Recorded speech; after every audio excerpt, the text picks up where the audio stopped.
How's it, everybody? And a warm welcome to the NFT show.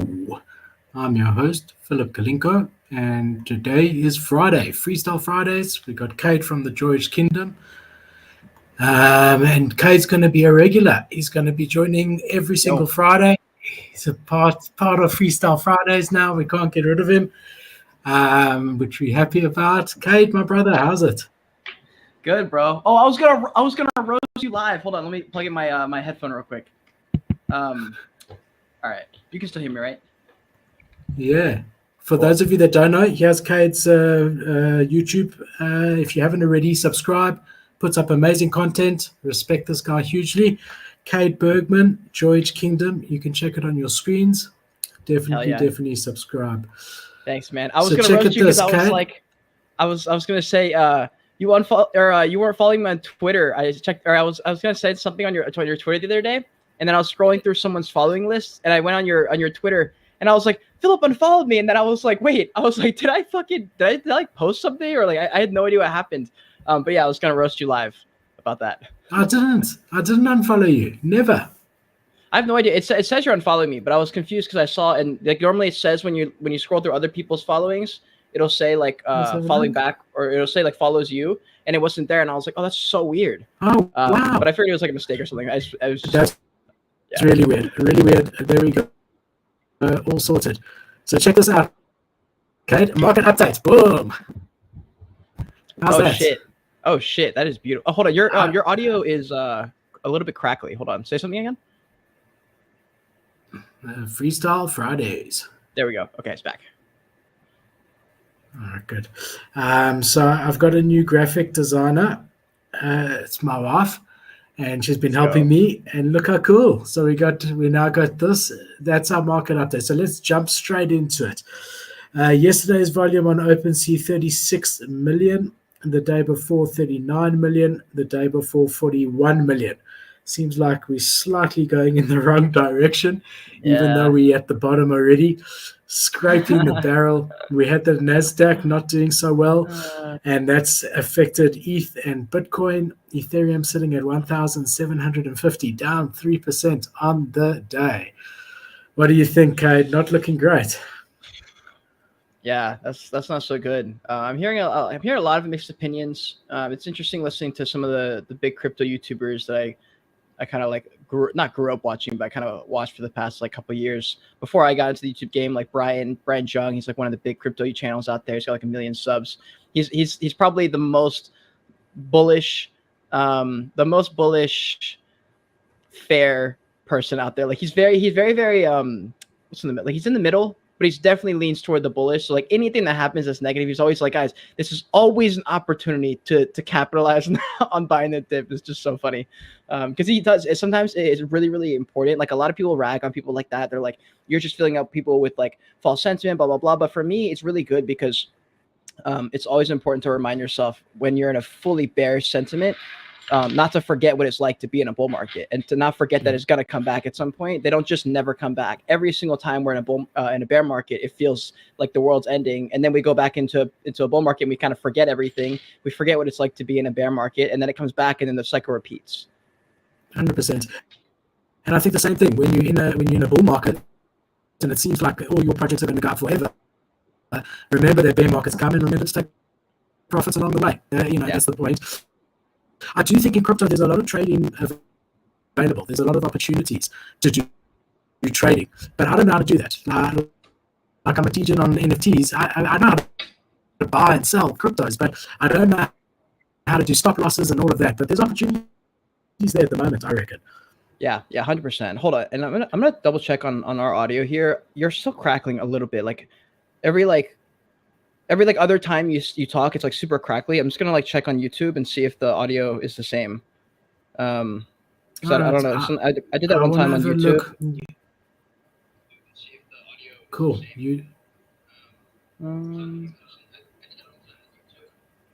All right. All right. I have to, so when you start talking again, I'll just turn it up. But it doesn't. Maybe it's fixed itself. I'm not sure. All right. So you check. I'm gonna look at what's trending.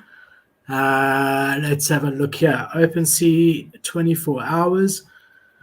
Surprisingly, we've got Boki as number one, which is quite incredible. I mean, to be at number one, sitting there at 1.39. I saw these went as high as 2 Ethereum. We got Akuma Dragons that we covered, that previous Solana project that is now launched on Ethereum. One of the first. Cade, I don't know if you know, it is a big Solana project, and now they've launched the Ethereum collection. Yeah. So that's Akuma Dragons. It's very cool. Interesting because I haven't seen any other project be on both chains with separate collections. Yeah, it's just the same brand, just dropped a second collection on ETH. Yeah, wow. and they're doing nicely. They revealed today. After reveal, they dipped to like 0.45, and if you have a look here, they've gone all the way up. Now they're sitting at 0.76, and I personally think there's space for these to run. Hey, I really, really do. I picked one up at 0.5, and nice. I'm quite bullish. I like it because they've done well on Solana, you know. So why won't they? They've got the team in place. They're sharing a Discord. So it's the same Solana Discord. So you've already got a community. I think it's really interesting. Yeah, let me say something on Solana projects I've noticed. So I've only researched a few projects on Solana, but I've done I've done multiple reviews on Solana, and the same trend that I noticed with all Solana projects is that they are way more focused on the community than Ethereum projects. Like a very noticeable difference for me, because I review tons of Ethereum projects, and that is my main that's like my main thing. So every time I review a Solana project, it's very, very different feel. And so that's why I want to bring on Cody on chain onto my channel, because he's the big Solana YouTuber. That's like all he only covers Solana projects.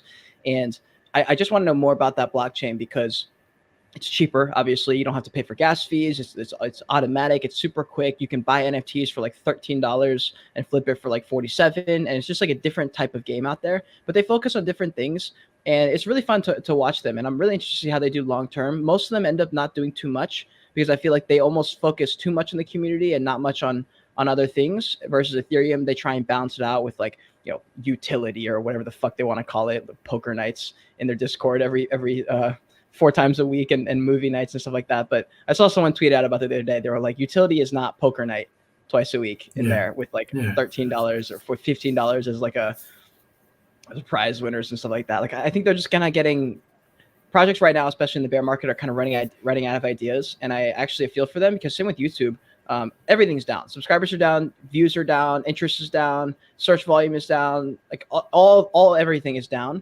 And there's almost nothing to do, because it's just simply there's just not that many people. Like it's not even that the interest is down. It's just there's literally not people watching stuff as much.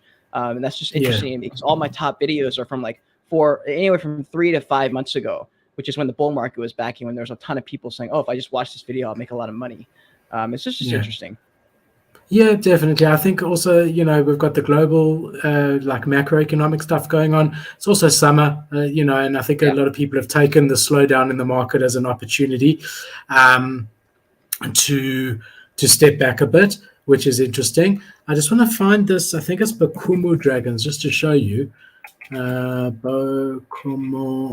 I mean, you just have to go to the trending. Let's just go to Magic Eden front page. I'll show you their main Solana project.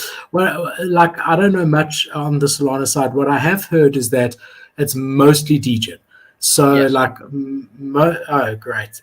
So I've got a McAfee warning from Magic Eden. So most projects are not expected to last longer than, got another one, at least it's stopping them. Most projects are not expected to last very long, and it's a really like second by second degen plays. I don't know if you've heard the same, but you know, everyone said Solana summer, then Solana went down, and like except for OK Bears at the moment, not much is happening. I'm interested in picking up an OK Bear actually during the bear market at some point. I'm really interested to see how they do. They're the only project with, like, for me, without even, it's not even remotely close for Solana projects. I don't see one even close as far as brand and as far as belief in a project. For me to even want a Solana project strikes me as very interesting, because I don't even want to be in most Ethereum projects. Like, honestly, there's not a lot of Ethereum projects I'd rather be in right now. There's a lot of projects I'm looking at my portfolio that I'm like, man, I'd probably be a lot happier with 1 ETH in my wallet than that NFT in my wallet right now. Like, I don't really care Yeah. that much about this brand. They're not really pushing anything that I care about. They're not talking about anything I'm really interested in. They're not really bringing any interesting utility. They're not talking about anything in the future. And I'm like, wow. I mean, the only projects I'm really interested in holding right now are really just my Subduck and my Krypton Goon and my Coolman universe. And it's mainly because the people behind the projects and the brand behind it. But it's not like there's anything that they're doing specifically that I want to be a part of. And that's the same with like OK Bears. For sure. I think, it does remain to be seen long term, but they also one that I've been also like caught me, and that's what started the Solana summer, But have a look here. This is their Solana project. Oh, nice. You can see here, floor price 160 Sol. All-time volume is huge, 146,000. And if you look here, the activity, they've been around since November. I'll just show you. Been around since November, and they've been all the way up to 17,000 Sol. It's massive volume in one day, 17,000, and that was at a almost 400 Sol price. But Jesus they've held quite well. I mean, considering the market sentiment, they seem good. And I'd rather have a team that's already delivering in the space, whether it be on Solana or Ethereum, than a brand new team that's starting from scratch and figuring things out. So that's why, I'm quite bullish on the Sakuma Dragons. Launched today on Ethereum, yesterday and today with whitelist and normal one, fully sold out, 9,500 collection. So definitely one that I'm interested in. So that's sitting at number 2. We've then got our friends Goblin Town. They've got their burger drop. They've got their burger drop tonight. Their airdrop that you can claim. They're doing quite well. 5.75 Ethereum. Look, this has been the wild, wild west. It went all the way up to 8.5. I can't believe they are where they are, but I did a whole video on them, Cade. I know you did too. So the guys must go check them out on our channels. Definitely more going on than meets the eye here. This is a well-orchestrated team. There's definitely great things going on. Communication has been incredible. Marketing strategy has been absolutely incredible. Even just looking at their contract, I saw someone who knows a lot more about smart contracts than I do. He looked at their smart contract and said, this is like top notch, like really upper shelf. So there's definitely a lot going on there. Don't buy right this second, because after this airdrop, which is tonight, it is definitely going to go down a bit, like every project does. So maybe that's a good entry if you're looking into it. Personally, just for me, I'm cautious. I'm over cautious possibly, but I want to see where this goes rather. I'd rather pick one up at 20 Ethereum in a year's time than I would to throw the dice at 6 ETH and see what happens. I just need more time to see to hopefully know more about the team and whatever. But so far they're doing incredibly well. So that's them really incredibly well. I mean, then we've got Leave Me Alone. They're dropping that second project kind of quick though. They just dropped this project like a week or two ago. And so I'm interested because we've never really seen a free mint. I mean, if they paid for a good smart contract, for people who don't know, it's expensive as fuck to hire a dev, and it's expensive as fuck to hire a team out to put together a contract that's been audited and looks good. And to do a free mint means they're taking a gamble because they're not making really any money from the mint. They're hoping that they have secondary sales. And I've heard a lot of conspiracies on Twitter about people saying maybe the people behind the project are like secretly Yuga Labs or some bullshit like that. And I've heard people, and I've heard it's not, no. There's a lot of speculation. Look, there was goblins in that bloody Yuga Labs thing from last year at 1% of their revenue, only secondary sales. But again, these guys, after the fact, could have seen that Yuga Labs presentation and called their project Goblins, right, to take advantage of that. And Goblins could have been the name of coders. I don't know, and Yuga since changed Goblins to coders, and these guys took advantage. Either way, I mean, they've got their own freaking font, okay, their own language. Their website is cool. Whether you like the art or not, the art is well done. Apparently, they're going to have a food truck outside NFT New York, okay? Oh my Who knows? God. Maybe they're a huge burger chain. I mean, I don't know. I don't know what's going on here. I'm not a huge fan of like gross little nasty critter people, things like that. But it's fine. Like I'm not a huge fan of like the mutant apes. I like the mutant apes. I think their art's cool. But I'm not like a huge fan of just like gross, ugly things as much. Yeah. But I do know I have heard of this Leave Me Alone project. Someone dropped this in my Discord earlier at 0.2. Yeah. And it looks like Yeah. they've come up a little bit since then. Yeah, I read some alpha on it that I can't remember, but it's like that someone notable is confirmed behind it, and I ended up getting one at 0.2 Nice. because of that. But I can't even remember who it was, but it was from a good source, so that was enough for me. So I did pick one up. Because I've been having FOMO. I've been sitting on the sidelines. I'm sure you have as well. There's not much going on. So today I picked up a Akuma Dragon and a Leave Me Alone NFT. Those were my trades for today. Will you drop the alpha on that as far as how to know? You've got a really good eye for entry points. I feel like I don't know how your exit plan is. I'm really good with exits typically. I'm like I don't know how. I just get lucky or just have a gut feeling. I'm really good at calling the tops for random. Obviously, I took an L on Goblin Town. I thought we were like gonna hit 1 ETH and come back down. But for the most part, when I'm in a project and I get out, I usually sell the top somehow. But as far as entries, I don't have as much good luck on entry points. I usually get fucked up on entries. But do you have any alpha or tips for that? Look, on entry side, I always try to get in just after reveal, within 1 or 2 hours after reveal. So like when Akuma revealed today, I was sitting on IC Tools, like watching it, seeing the listings. There were a lot more listings than sales, just the number of people listing for sale versus sales. So I thought, okay, now's not the best time. Let more listings come in. And then, I just time it through IC Tools or NFT Nerds. But typically I don't, even if I mint a project, I'll usually sell it pre-reveal to get it at the top there, because I never get rares, and then I'll buy back in post-reveal for half the price. And we saw this with Akuma. They dipped. If we just jump into IC Tools over here, is IC Tools free, by the way?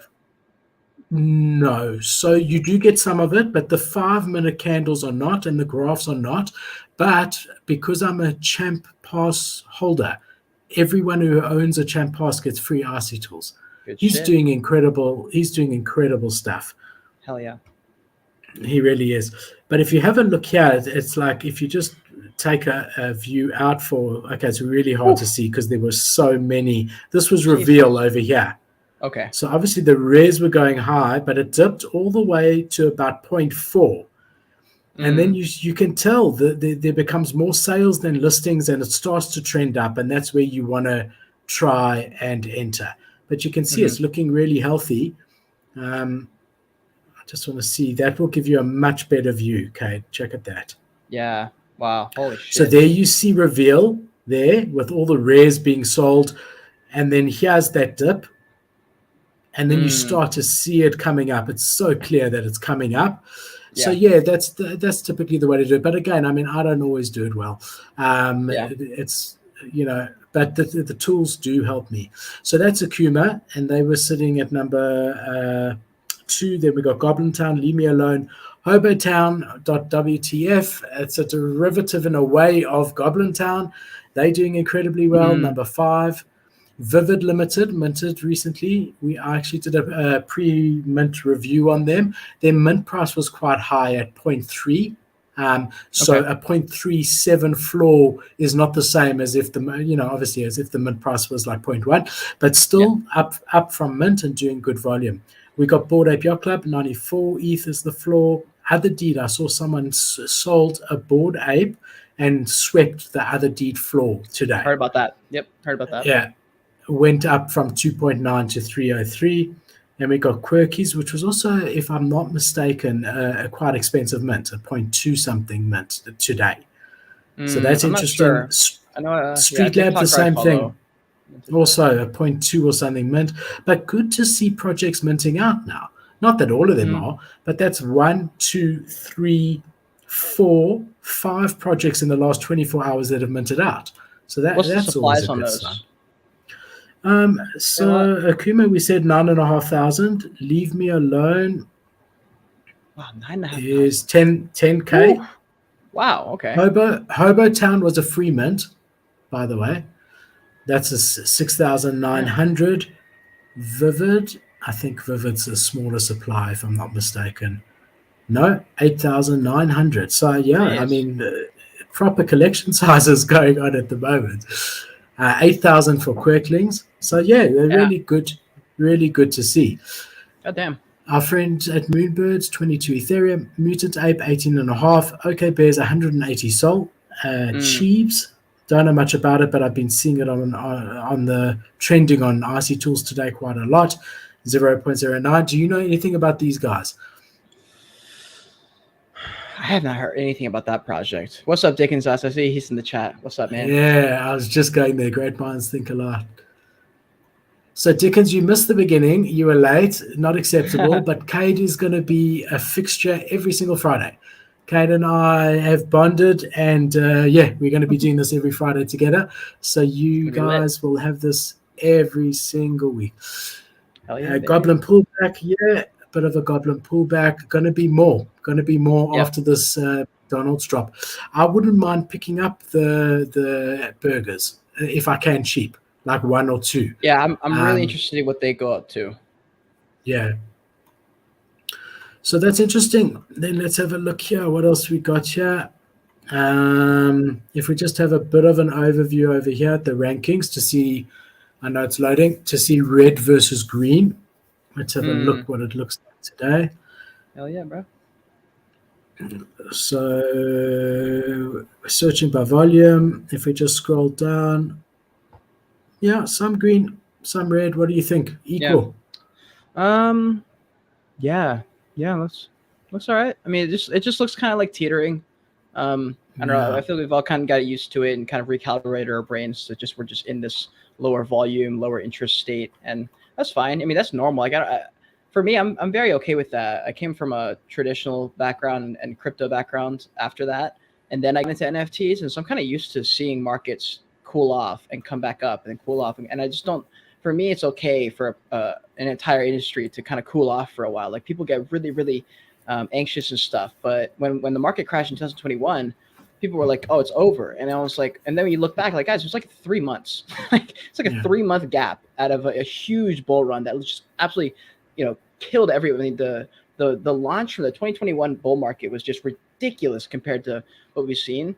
And of course, we're going to see a pullback. Like it's just not a problem. And hopefully, you have a job. And there's still opportunities. There's still opportunities if you choose your moves carefully. There are still opportunities. I was thinking today, one of my kids asked for mango, and in South Africa, mango's out of season now, right? Yeah. And I thought to myself, well, that's normal for mangoes and lychees, right? We expect it to they're available for 6 months, then they're not available for another 6 months.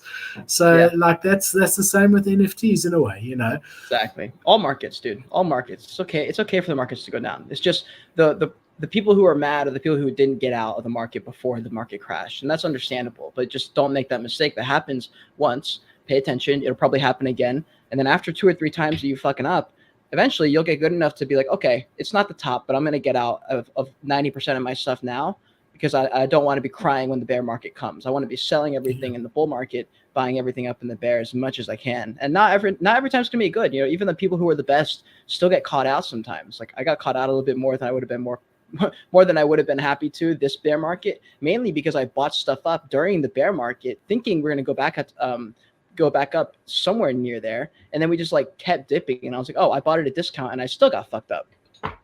Yeah, for sure. So. Look, I think also the fact that we linked to the NASDAQ at the moment is a bullish sign for me, because it's not like NFTs are just crashing and the NASDAQ and all overseas markets and everything else is fine.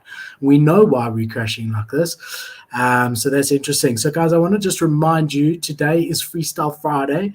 What that means is that Cade and I are here to chat with you guys. So feel free to ask us about certain projects or whatever you want. It's completely open mic. So please don't be shy. All right, Cade, let's jump into a bit of news, my brother. So we've got this NFT OpenSea guy who was arrested. I don't know if you've been hearing about this. That was from a while ago, right? The actual incident that happened. I remember hearing about, or I remember covering this a long time ago. If this is the same incident, or if this is, I'm not sure. This I is think like it probably brand was, but he was Yeah. actually he was taken in and formally charged, Yeah, and yeah. he faces potentially I think up to 40 years in prison. Fucking I good, highly bro. doubt. I highly doubt. Yeah. So the thing here with him, I mean, he inside traded, and they only claiming him with 20 Ethereum. I'm sure I don't know, it must be more than that. Yeah. But I don't know, 20 ETH to spend any amount of time in jail is just not worth it. And let there be a warning to anyone else out there who's doing inside trading.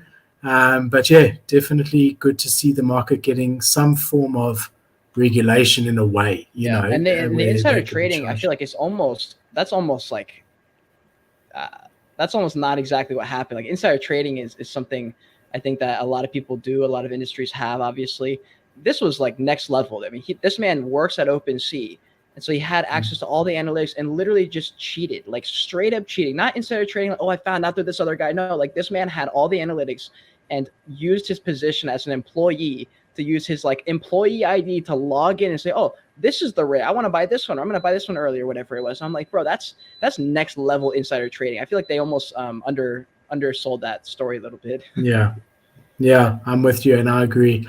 Yeah. And what have we got here? Kanye West is coming to NFTs. Oh, Jesus. Oh, man. Jesus. Jesus. He's coming into the NFT market. Look, I think it's good. It's good for the space. In the end of the Yeah. day, we always say that for music, the NFT technology and smart contract technology is perfect because you can code into the contract that every single time that NFT is played and that music is played, a percentage goes to the artist, a percentage goes there. So I'm really happy to see this. Whether or not I'm a personal fan of Mr. West is irrelevant. But yeah, definitely bullish for the space. He's coming in with his label, going to be dropping an NFT collection. And you'll have in real life experiences, theme parks, clothing, access to toys, sports gears, music. So yeah, What are that's your good to thoughts on see. like if you scroll back up to the top there? Well, I guess it's on the side. So on the right side there, there's like so many different people getting in, so many different companies getting in. What are your thoughts on? I mean, yes, everyone who I mean, the bigger the industry gets, the better. But if everyone gets in and they all flop their project because people don't actually like, I haven't seen almost any celebrity project do well long term so far, except VFriends, I guess, would fit in that category. But like no one else is really like killing it. Snoop Dogg's project did okay. A few other projects have done okay, but as far as big companies coming in, not really understanding the culture of Web3 and coming in and dropping a project and kind of people getting like clowning on it almost, does that even help the industry? Or does it bring almost like more people to be like, oh, this is just bullshit. It's just NFT cash No, grab. I think it helps. Like you tell me as well, but the way I look at it is the same as the internet in the very beginning. When every company was botching their website and it was all crap. I mean, even if you go to Google's homepage on Wayback Machine, it was all absolute rubbish. But in the end of the day, it's exposure and it's part of mainstream adoption. So I do think it's good for the space, regardless of how the projects go. Especially if we feel that we're going to mainstream adoption as the long-term goal, right? We want this technology of smart contract technology to be a part of every part of life. Then people must come in, let them make mistakes, and the next person that comes in learns from the previous people's mistakes, does a bit better. Then and finally people will get it right. But it's good that there's interest. I mean, as you say, just on the right here, Warner Brothers announcing Looney Tunes NFT. I mean, Warner Brothers is massive. And if they just with this launch do well, it could pique their interest. They could start releasing snippets of films and God knows what. So I think it's good. What do you think? Yeah, I think short to midterm, it's gonna hurt just because it's like people are like, oh, see, NFTs are a scam. They're just cash grab. Like when Logan Paul dropped his project, I liked it. I think a lot of people look at his track record and so they roast him and they should because he did kind of fuck those first few projects up he did.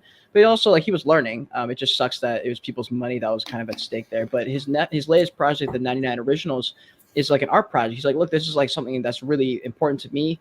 And yeah, he's making a fuck ton of money off it. Hopefully he does something cool for the holders to bring some kind of value to them. But it's something completely different. And I'm way more, I have way more respect for that type of project when he's more open about it. He shares his stories and he actually talks about it meaning something to him. He spent a year in the space. He's being active in the community. He showed up at VCon. He's doing all the things he should. And so I think in the short to midterm, people are going to clown on the NFT space and say, oh, look, Adidas dropped a project, but it was just a cash grab. It was just this. But it's one of those things that now we're looking at every other day, a new company hops into Web3 or they like Chipotle. I put this on Instagram. Chipotle just yesterday, I think, accepts Bitcoin now. You can literally go to Chipotle and buy a fucking burrito with Ethereum and Bitcoin, stuff like that. And I was like, that's what it takes to get to that point. There's a lot of years before that to get to this point where people say, oh yeah, okay, so Bitcoin is not really this scary thing on the dark web. You can actually just buy stuff with it. It's not really a big problem. You can buy these silly JPEGs with it. And I think it's going to be the same type of path for NFTs. We're going to have a few years of people fighting it. And they're going to say, okay, well, I guess it's just not that bad. Everyone's kind of got NFTs. I guess I'll buy some. And then we'll have that mass adoption, and then we'll fly to 1 million subscribers. Yeah, 100%. When is Logan Paul's new one launching? So that's a 99 Originals project. It's each one is a picture it's an of auction these... style, but it's also like one at a time. So like every week or every month, I forget, he's like releasing one. So that's how it goes, and it's all auction based. So they're all selling for like 30K at least. And I know he said he's going to make good to the original collections and holders through this. He did. He said he's going to do that, and I believe he will. And the other thing, like you're seeing Adidas, you mentioned, right? And in the beginning, everyone said it was a cash grab and whatever, but they're still going to. I'm bullish as F on them. I really am. I mean, they were early too, so they were like, so they're still going to deliver value, and all those guys are going to see, look, it wasn't a cash grab. This is what they've got planned. So I think it takes time, But even this, we've got Prada now coming into the space. So we had Louis Vuitton, and now that's exactly it. All it takes is the first one. Like Nike came in, then we saw Adidas, we've seen Puma, we've even seen Champion come in, all the sports brands. Then we've seen Louis Vuitton as the first. Now we've got Prada coming in, and we can expect all these other Christian Dior, whatever is all going to come in. So yeah, I mean, it's starting. Yeah, hell yeah. This is cool, dude. There's a lot of fucking people coming in. This is faster than I thought, and I'm surprised he's coming. Like, I'm really surprised. I remember I was watching Journey Crypto's videos, and he'd be like, look, guys, I know this is a while ago when he was uploading consistently, and he's like, look, I know we're in a bear market or whatever, but I mean, we're seeing mass adoption happening right in front of our eyes. Like, companies are jumping into crypto every other day. He goes, it doesn't really matter what the market's doing when this many people are coming in. And that's kind of how I feel with NFTs. I'm like, look, we are in a very, very, very bad spot. It's the worst NFTs have ever been, I think, ever. And so, or like, since like the initial Board of Yacht Club run that started everything off in 2021. But we're seeing more and more like legitimate shit happening in the NFT space. There's still bullshit happening, but there's way more like real things happening, and it's fast, bro. Like, governments are looking into NFTs in the first year, basically, of it popping off. Crypto took years and years and years and years and years. And so we're kind of seeing people getting more accustomed to the idea that money is going to be online. Digital currency, like currency is going to be online.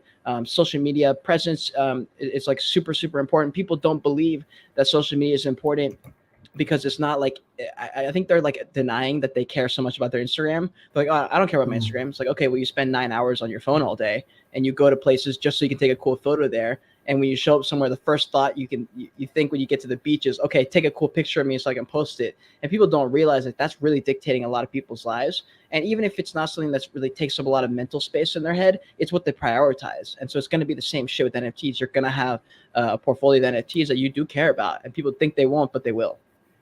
Yeah, for sure.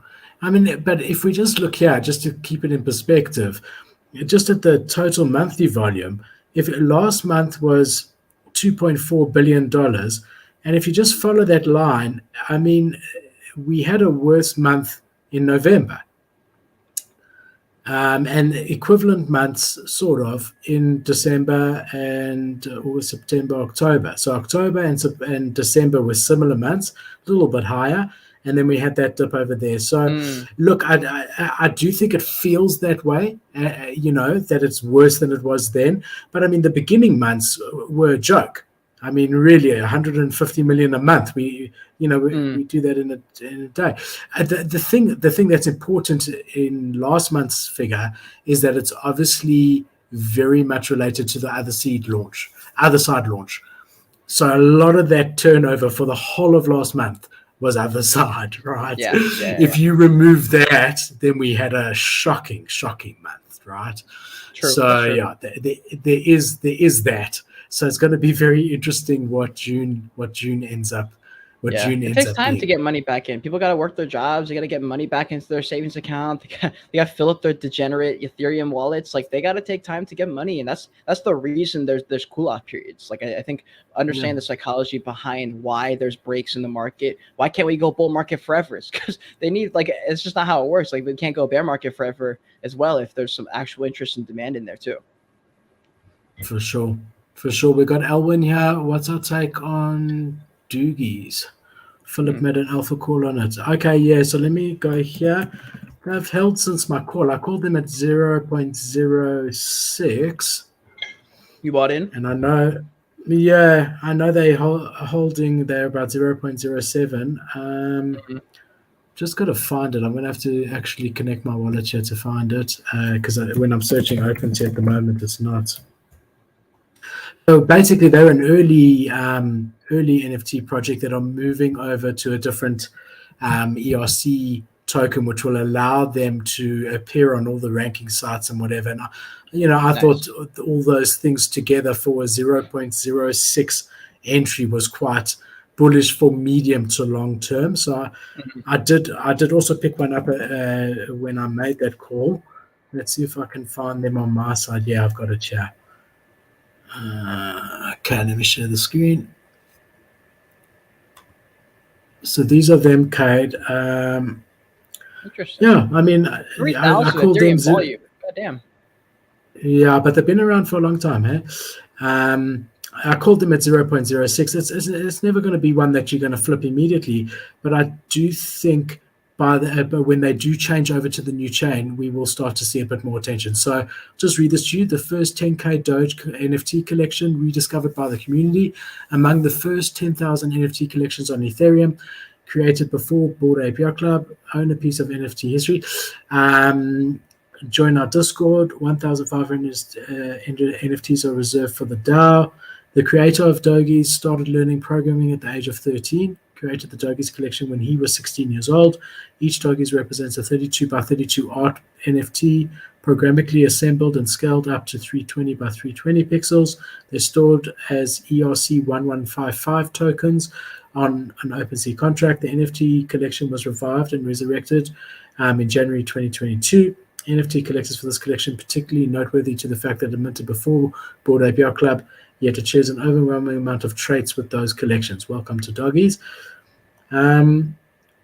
So we're saying an early project on ETH, on the ETH blockchain. And if we go here to all time, they've changed everything. Let's just go there.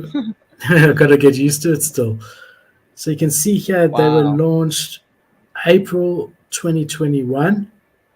So early, they did absolutely nothing until this, like nothing, until this relaunch that they mentioned in their description.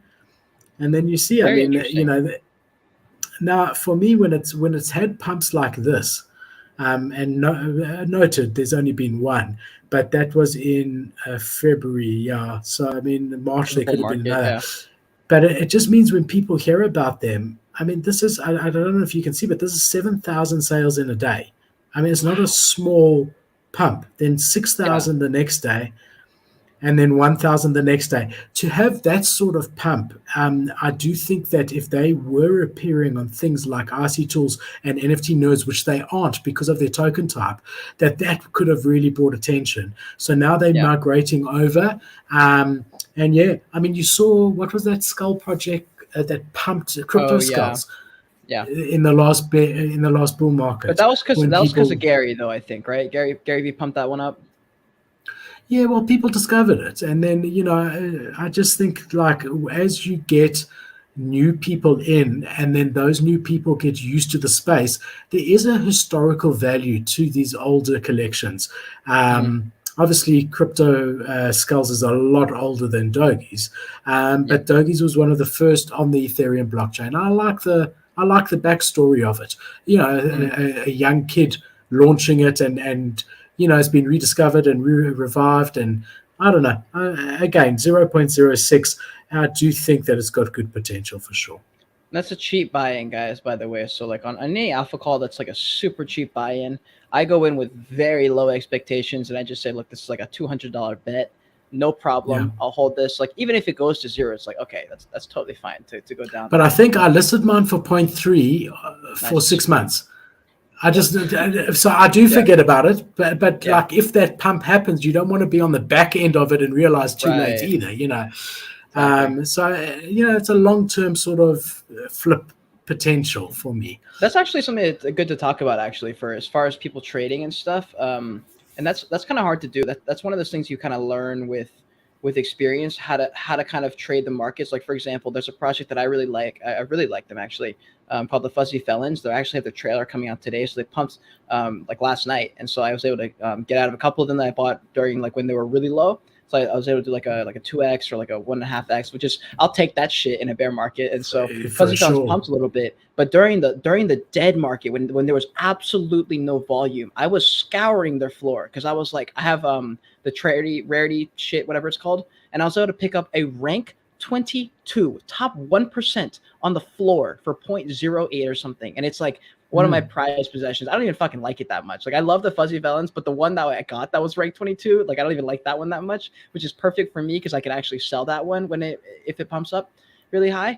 But yeah, I really like this brand. I know the people behind the team. I know one of the guys, very very successful guy back in Hollywood, and so he's got a lot of connections. They're trying to make like a whole animation show, but the key is to like when you find a project you like, you know, wait for that fucking really really big pullback, and then you know obviously have your rarity things or whatever tools you use, and snipe those. You know, snipe those and forget about them if you can. If you're using money you can't afford to lose, then don't, obviously. But if you got money to spend and you believe in that project long term, I think it's worth it to pick up rares if you can, if they're not overly expensive off the floor. For me, it's not really worth it if you see a rare and it's way over the floor to pay for that. Sometimes, usually I just go with the floor, or I just go with one that looks cool.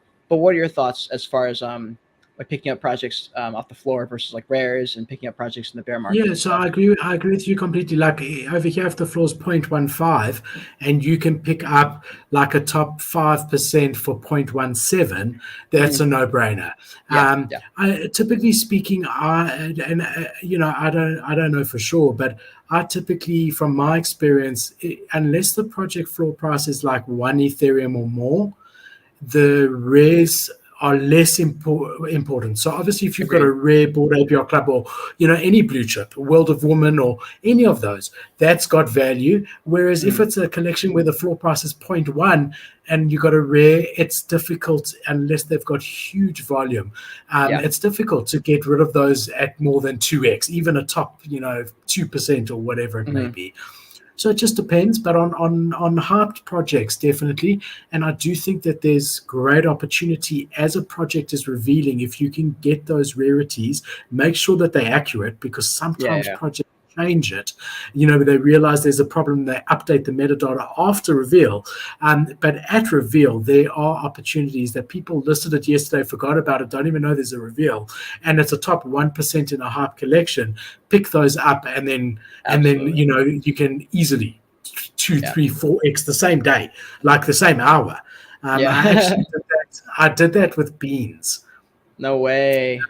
Sub collection. Damn. Yeah, I did it with beans. I bought one. The floor was about 2.5 ETH at the time. I bought one for 3 ETH that was a top 4%, and I sold it for 7 ETH.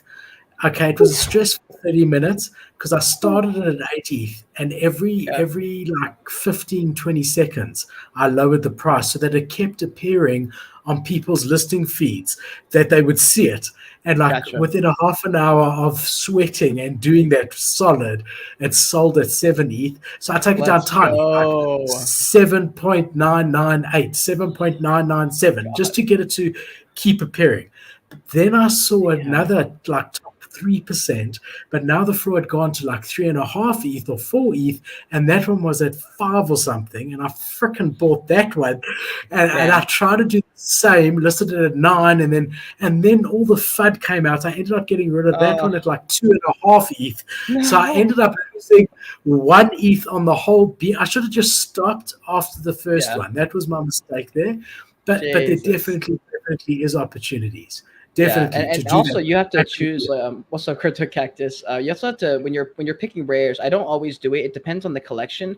Obviously, if it's on the floor or basically on the floor, I'll pick up the rare, like of course. But most of the time, I'll just go with one I like. But if there's a project that I see potential with in the long term, like 6 months and 6 months up to 5 years, like the Fuzzy Felons, I look at that kind of in that category. I'm not trying to pump that project up. It's already pumped a little bit, so don't buy into that project unless you like were to believe in it in that same way. But if I'd that heard of becomes it a big before. It's a animation good project. show, and I have a top 1%, and they become like a show that ends up trending or people end up liking it, and it really starts to pick up. And I've got one of the basically a top 20 NFT in that whole collection as their Genesis collection of 3,000, then I have a way better chance of having my Fuzzy Felon being cast in the show. Way bigger chance of if they get picked up by another network or something, they're like, hey, you're one of the top ones.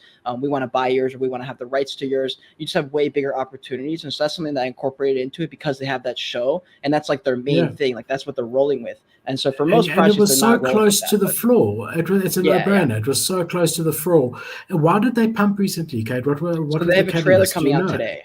They have a trailer coming out today, and so people are getting excited for it because that's literally like what their brand is. They're like, we are a TV show. We're trying to be like a huge thing. Their guy is an award-winning director. He's worked on a shit ton of movies like Star Wars, Avatar, like big movies. I know he's got a lot of connections. One of their guys in their team is actually in my not my alpha group, but in my he's one of my holders from Access Keys, where we do drop like alpha every now and then. It's not like an alpha group.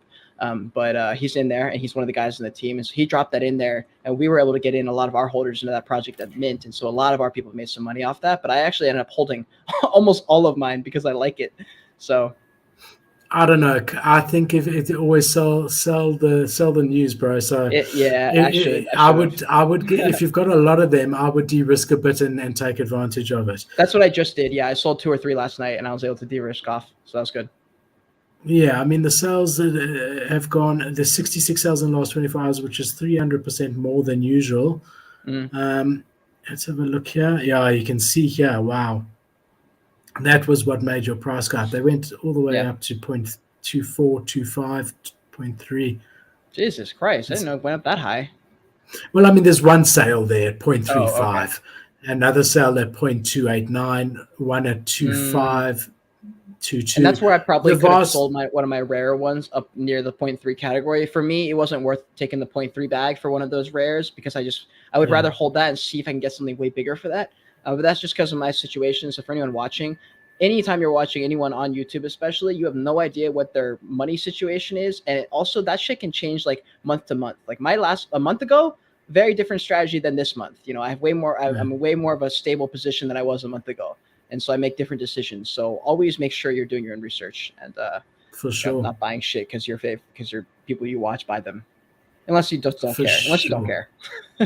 I want to remind everyone again, Freestyle Friday. Feel free to put any comments. Only way to do it is on YouTube.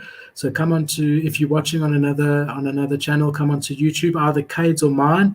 This is Cade's over here, and you'll be able to see it, the stream, and then dude, I love seeing that. I just love seeing that video on the home screen. The one with I forgot. So you're already subscribed, so it's a different video. But for people who don't subscribe, if they're like a new viewer, the first video they see on that homepage is like on the very top there is like what are NFTs, like intro to NFTs video with Mark actually, and it's like one of my top videos I've ever done as far as like me just loving the video, and like the production quality is really good, and it's just like a back and forth, like, hey, like explain this part, and I do it's like a talk show style, and it's like one of my favorite videos I've ever made, and I made it my home video because I'm just so proud of it, and it had like no views for a long time, but then when my channel started to pick up, it got more views, and I was so happy that was my home video because it really does intro everyone to NFTs in a really, really good step-by-step way where a business CEO could watch it and actually learn something and not feel like I'm talking down on them or something, but also like a new kid, like a 15-year-old kid could come in and watch that video and get the exact same amount of value.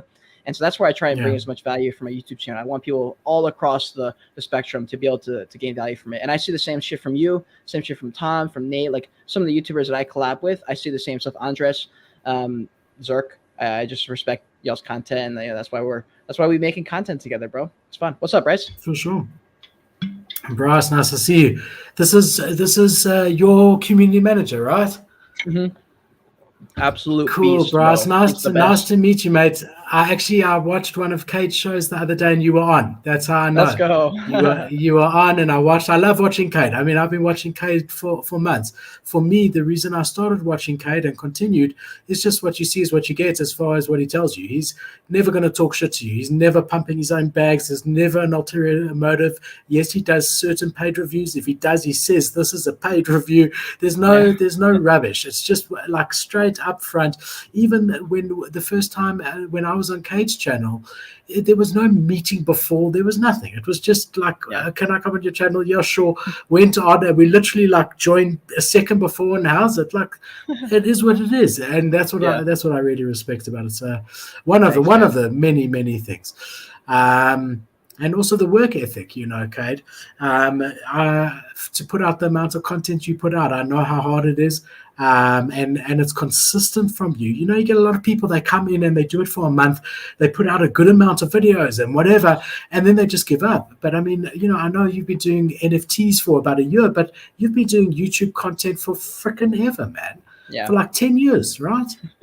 Yeah, I mean, until 2021, like in September, when I started going super full time with NFT content, it was 10 years, but it was very inconsistent. I was trying. I mean, probably from 2020 or like the end of 2019 or beginning of 2020, all the way until my NFT content, I was pretty consistent. But I was trying to do YouTube. I didn't know what my niche was, so I was trying to figure all that stuff out. So it took about 2 years almost for me to finally like catch it. When I was really dedicating my life to it. So it took about 2 years after that. But the 8 years prior, I was trying it. I did soccer videos, did vlogs, did all types of videos to try and work. It wasn't working. I tried to be a fitness influencer. It wasn't working. But it was all those years of trial and error, and also just like me wanting to be a YouTuber. I made this TikTok the other day. Actually, I'll show you right now. It's actually kind of sentimental. When I was making it, I like almost teared up because it was just like the perfect sound, and it was like very true, and it kind of like meant a lot to me seeing this video. So hold on. All right, I'm gonna put it to my camera and put my mic here. But yeah, I've been doing YouTube for a long time. I've always wanted to be a YouTuber. Let's see if I can make you a bit bigger, Cade. Oh, hell Let's yeah. try that. Okay.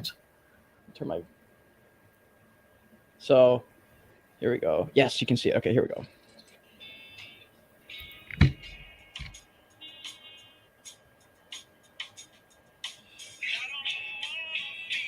And it says 10 years ago.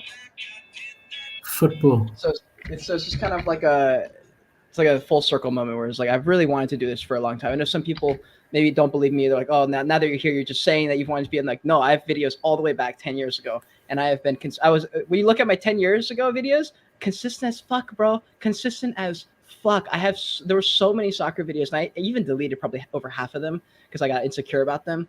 And they were just terrible videos. But I was very consistent. Like when I'm on the grind and I really see something, I want to make that work. I'll make that shit work. Like in college, I ripped my ACL, or right before college recruitment season, and I was playing soccer and I wanted to play college ball. I ripped my ACL in half in one of my most important games, and I missed the rest of that season.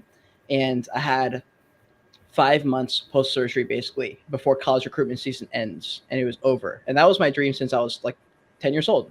And I was like, I need to play college soccer. That's what I've worked for my entire life. I can't not play college soccer. That is everything. I had a Division I offer. It was like my biggest flex ever to actually get recruited by a D1 school. So excited about it. Lost that scholarship, or lost the opportunity because of my ACL. And I was like, okay, well, I lost everything, but I have an opportunity here, and it's in this next 5-month window. And if I don't recover my ACL good enough to be able to try out on a college team, I'm never going to be able to play college soccer. And typically it takes 6 to 12 months to recover from an ACL. I was able to recover and got a doctor's notice at 4 months, and I had about 2 weeks to train and get my cardio back up and my skills back up. And I went and did a college tryout, scored 2 goals in my college recruitment game. And I remember just being, it was like the stars aligned. And I ended up picking the wrong school because I shouldn't have picked that school. I picked them because my girlfriend was closer to that school, and it was so stupid. But it worked out, and like looking back, it's like kind of a lit story how that happened. But yeah, I love that TikTok video. It's just like, fuck yeah, And Cade, how did you get into NFTs? What was so you trying different things? You want to be YouTube influencer, interviewer. What was the NFT story with you? How did you actually get involved?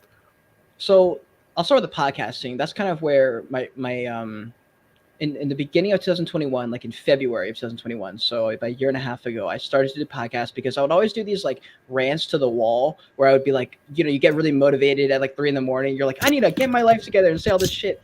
And so I started doing those, and then every now and then I do them in the car, and I was like, you know what? I actually say some like good stuff in there sometimes. Maybe I should record them. So one day I just like put my camera up and did the same thing, but I pushed record and posted that as my first podcast. Ended up being great, and I loved it. And I was like, okay, this is actually something I really like doing. So over the next 7 or 8 months, I did them like every single week. And at the 6-month mark, I jumped in my car to travel the country and left my world behind and continued to do the podcast on the road. Took my camera with me on top of the mountain, did a podcast top of the mountain, like stuff like that.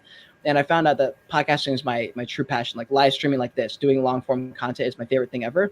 And so when I found that as like my main thing, I was like, okay, I can continue to do this whether or not I get followers. I was getting like 20 views a podcast kind of thing, putting in hours of work to get highlight clips to get 9 views. Like I just didn't care. It was so important to me to get that content out there. It was more important to get the content out there than to not get it out there. So I kept doing that. But I also wanted to be a YouTuber. I was like, I need to somehow like make this work. I don't know how it's going to work, but I want to do podcasting. There's got to be a way to make this work. And so when I got into NFTs, I dived headfirst in like June and learned for the next 4 months, made all the mistakes you could ever make, listened to everyone's terrible advice, finally got a grip on things. And then I was like, okay, no one's making good content here.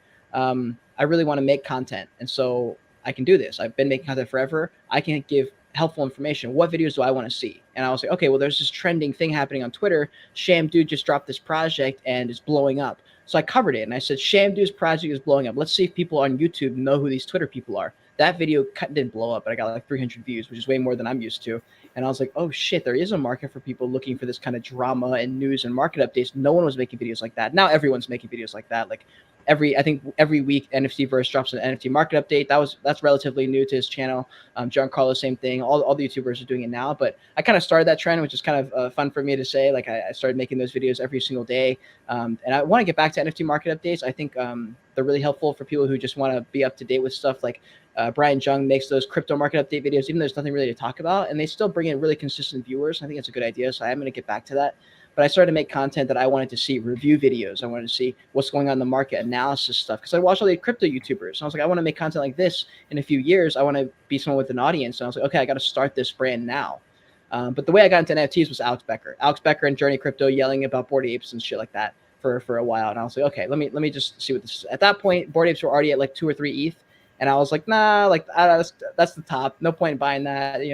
I missed my chance there. And man, was I wrong there. But that was kind of my entry. It was just them talking about Bored Apes. And I finally was like, okay, what is this shit about? So I downloaded OpenSea and I was like, oh shit. All right. I bought one NFT and I said, it's over. This is where all my money is going. Pulled all my money out of my Roth IRA, pulled all my money out of stocks, pulled all my money out of crypto, all of it. And said, this is my Chuck E. Cheese money.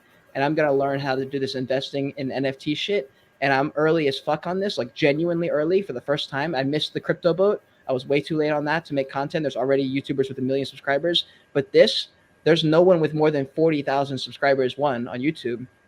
And this is a very new industry. I'm actually early. I can actually lead the charge here. And so I took that opportunity and I went fully all in. And I believe that has to happen for anyone who wants to be an entrepreneur or content creator.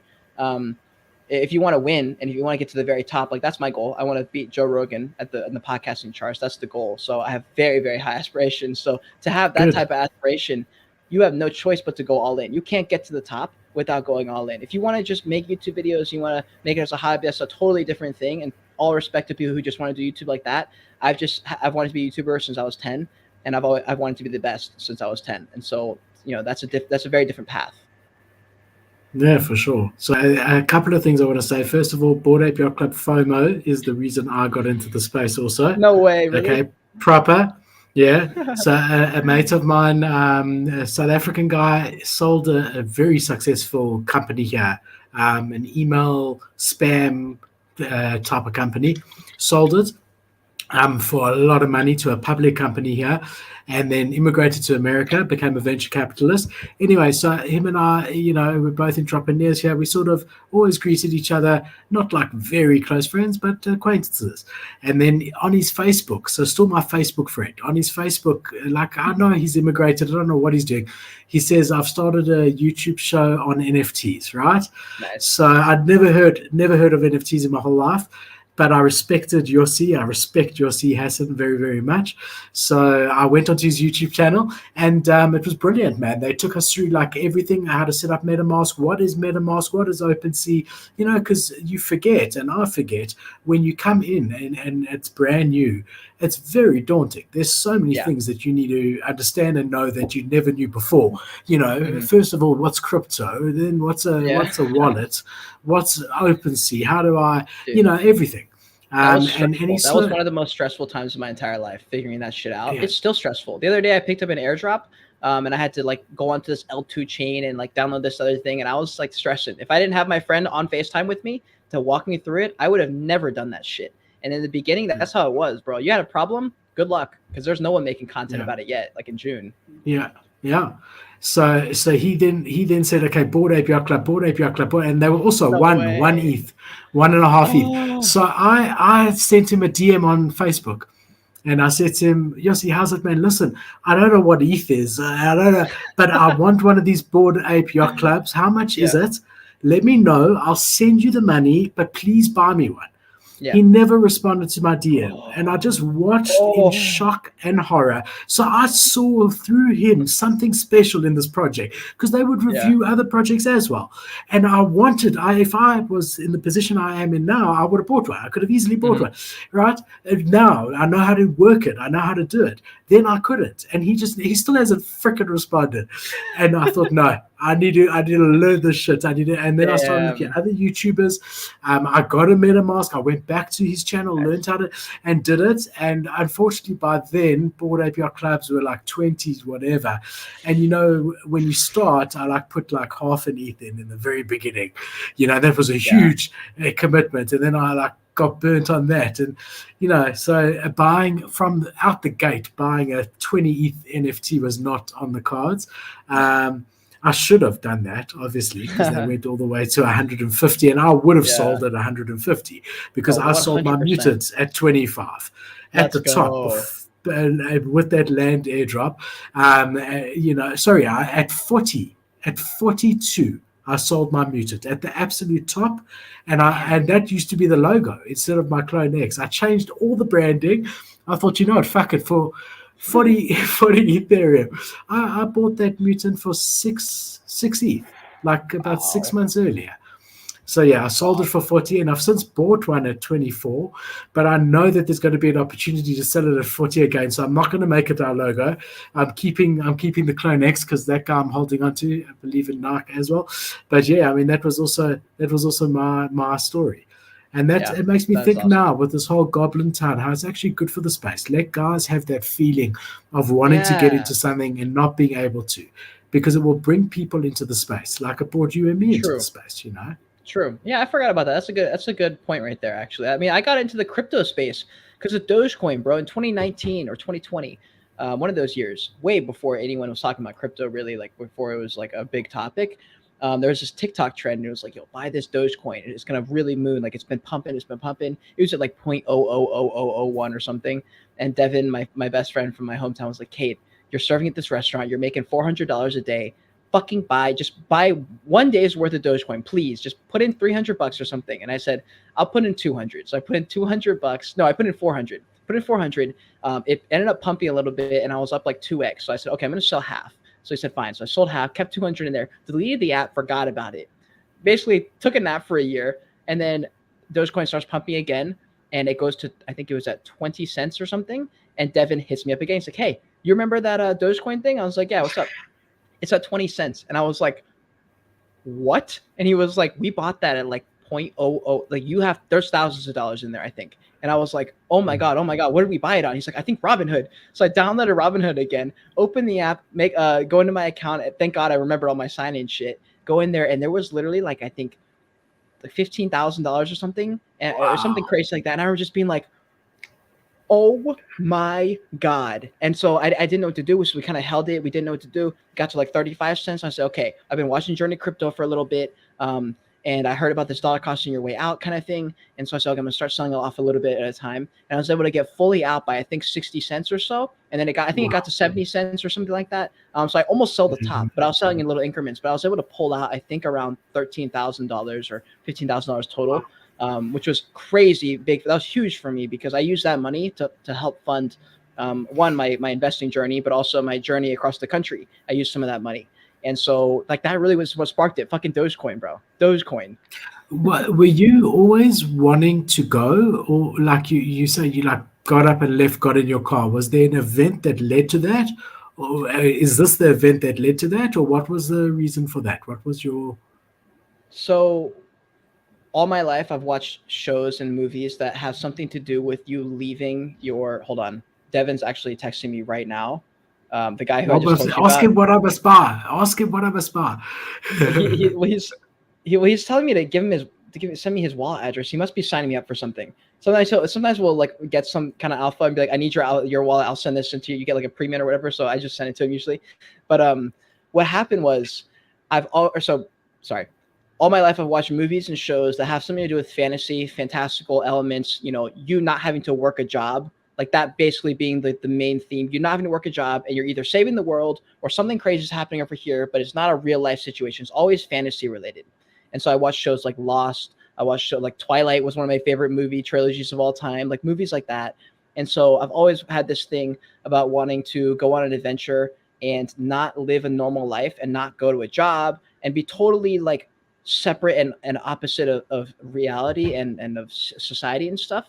But the thing is, in movies, it feels very epic and cool and fun, and you got a lot of momentum, and you believe in the characters. But in real life, like you're the characters, like you don't even believe in yourself because you're like a 14-year-old kid.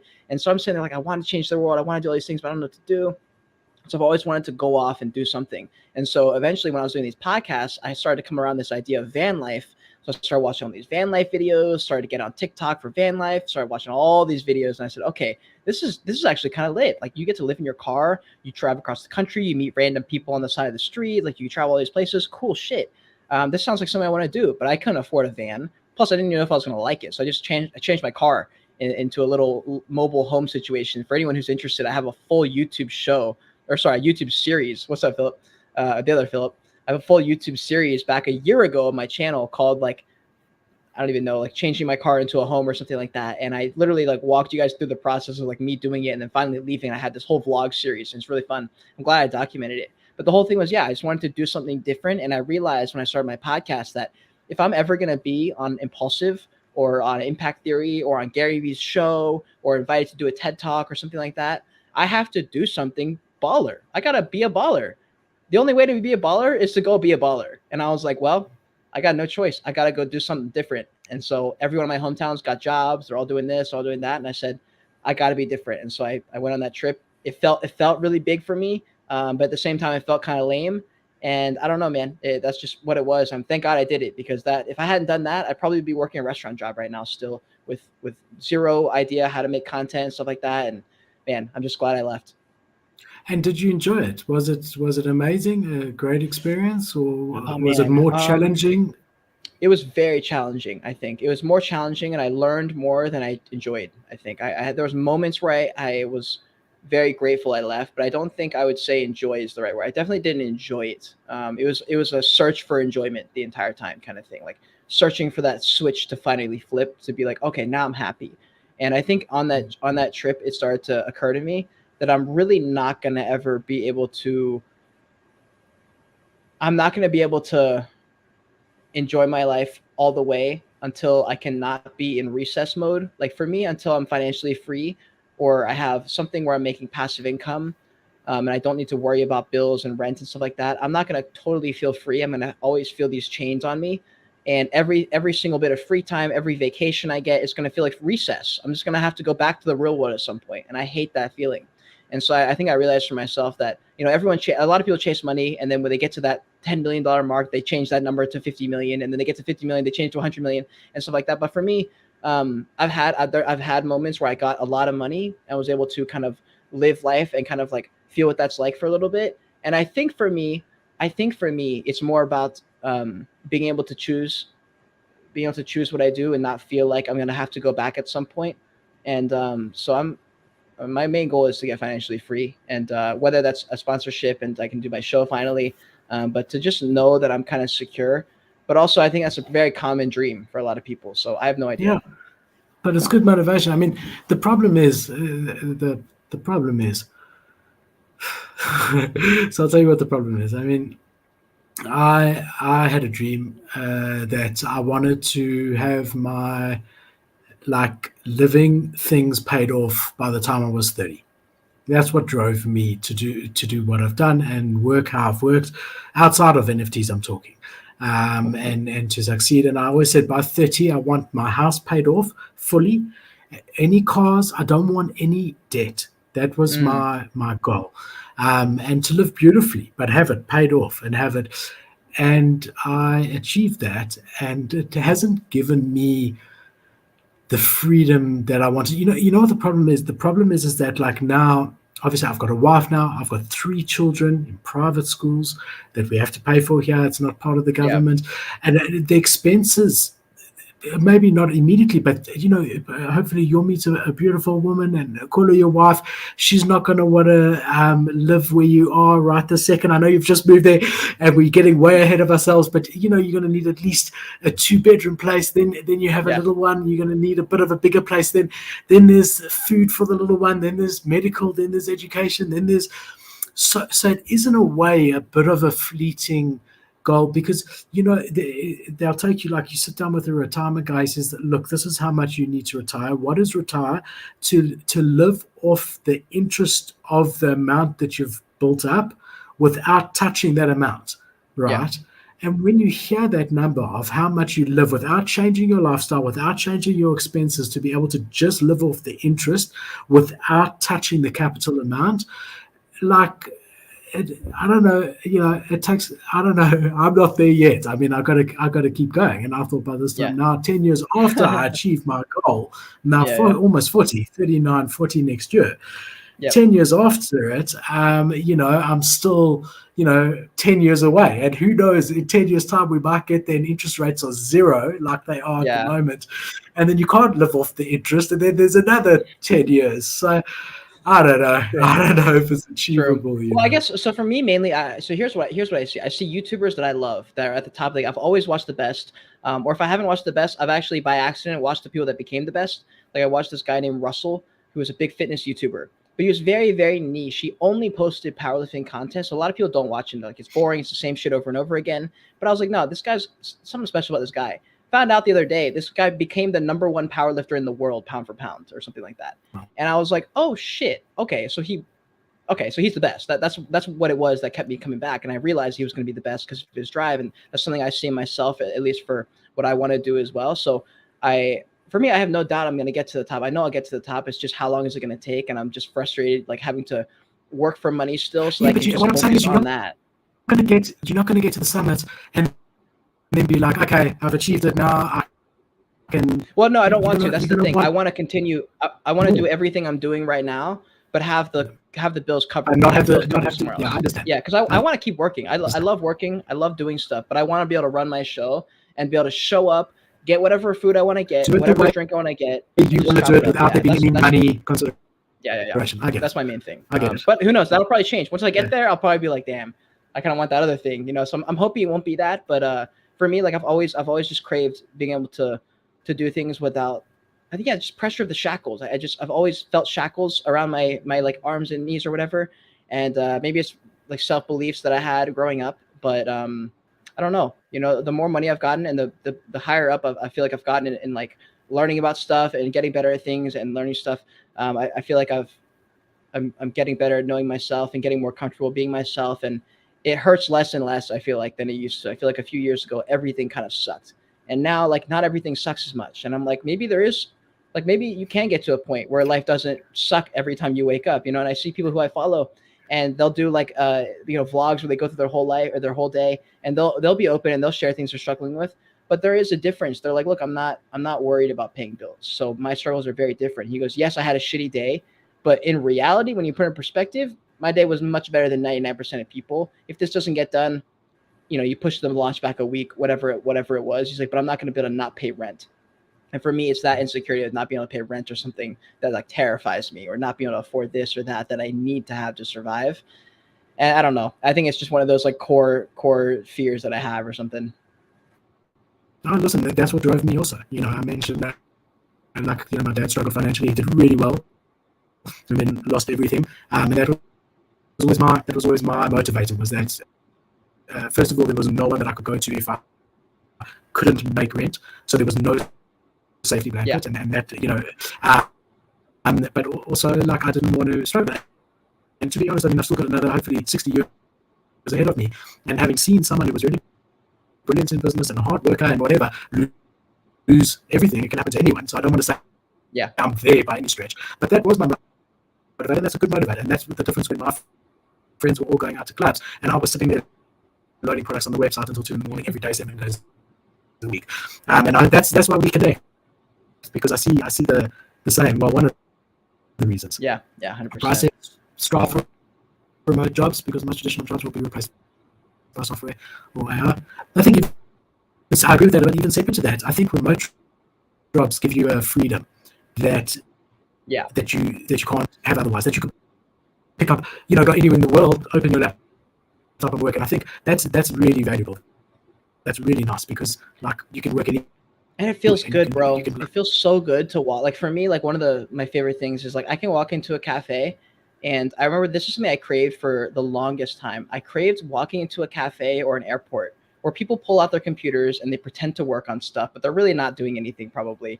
And I've always wanted to be like, I'm showing up to a coffee shop because I have something to actually do, and it's something that I care about. And so when I've pulled to a coffee shop before, I pulled out something, I'm like, I'm actually editing this video because I need to get this out because someone paid me to make this video or something. And I'm like, that's fucking awesome. And like, that's a really, really big thing that I don't even know if people talk about this too much, for people who either try to build their own businesses or have their own YouTube show or something. Like when you're working on something that you're proud of, that's something that really, really helps your self-confidence in yourself and your self-esteem, really. And I think self-esteem was something I struggled with growing up a lot. I didn't fully believe in myself. Like, even though I had it, I remember I would be on the JV soccer team, and I was one of the best in the team, but I remember this vividly. I asked my JV coach in 7th or 8th grade, no problem, gonna make the team, probably gonna start, no chance of me not making the team. But I still was so insecure, and I said, do you think I'm gonna make the tryouts? And he literally laughed in my fucking face. And he said, I can't believe you just asked me that question, and walked away. And of course I made the team, and I started, and I was the top scorer. But it was just that insecurity I had. I was like, I just don't know. And I just wasn't sure. And I've always had that deep rooted in me since I was a kid. For sure. Guys are saying that the mic is not so good on my side. Like you were saying in the beginning, I'm going to try and fix it if I can. Bryce said, as well, life is boring if you just trust that someone else can give you a life to live. Yeah, for sure. Yeah, 100%. So on the Joyage, Cade, while I check. Huh? Audio's back. You think? It is. It's just a little bit lagging. Like you'll say something and like half a second later it'll come out, but it's clear. All right. I still want to have a look on it. So did you document that whole Joyage that you did? Was it like everything's documented? Did you record it? Yeah, all the videos. I got podcasts, I have videos, all my main channel. But if you go for the podcast, especially if you want to listen to like my actual thoughts as I was going through it, you'll have to look up Joyage Podcast. It's another separate YouTube channel. I'm gonna bring that back once I'm at like 100K on this main channel. That way I can separate the two, I think. But yeah, on my Joyage Podcast, you can go to the podcast. But on my main channel, the channel that I do my NFT content, if you scroll back a year, you'll find videos. You'll find all my videos. If you scroll back far enough, you'll find my soccer videos. You'll find my fitness videos. You'll find my my travel videos. You'll find all those things. I made vlogs. I also made a few weeks ago, maybe a month or two ago, I made a video where it kind of, if you guys are interested, it's I'm thinking about making this my home video for returning subscribers. It's like my Joyage all in one video, and it's where I mashed up all the different clips and stuff, and it was actually a really moving film. It's like an 8-minute short film, and it's like the most important content I've ever made, but it basically sums up what happened.